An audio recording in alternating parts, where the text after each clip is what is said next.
Our interest into the topic of gender swapping in video games came from experiences we've shared in Informatics 466 Immersive Environments, a class offered in the Informatics program at the University of Washington in Seattle.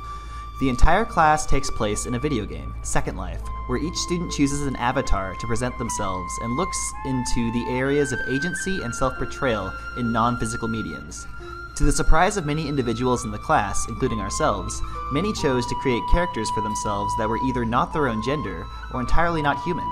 As more and more individuals turn to virtual spaces such as video games to portray themselves, it becomes increasingly important to understand how and why people choose to identify in specific ways virtually.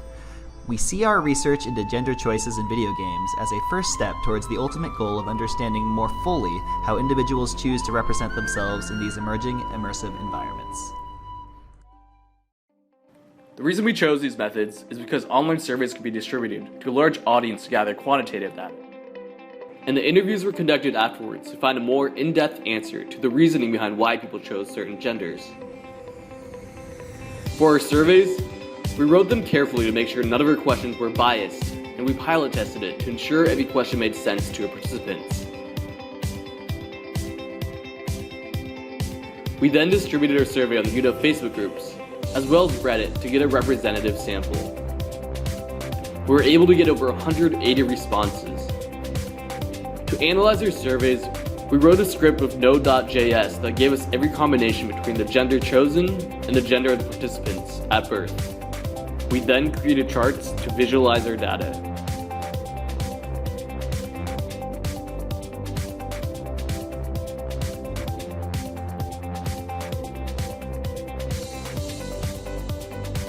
From our interviews, some participants gave us the permission to record. Our questions focused not so much on the what, but the why.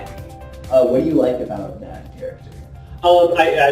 You typically don't have a female lead, so if I get to choose between a male and a female, I choose a female just because they're underrepresented. It makes the narrative a little more interesting, considering that games are primarily written for men and then they add women's lines later.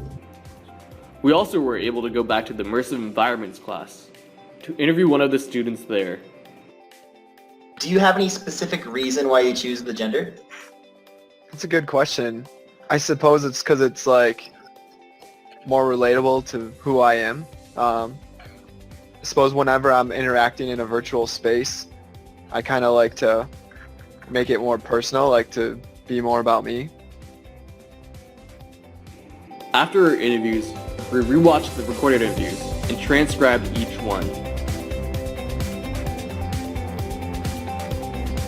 Then, we coded them into different categories, based on different intentions of choosing a certain gender.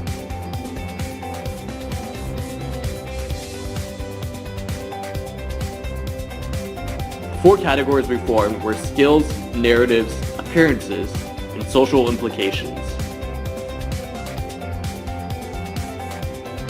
Our findings from analyzing your surveys show that most people chose the same genders they identified with at birth. 78% of assigned males chose male characters, and 84% of assigned females chose female characters.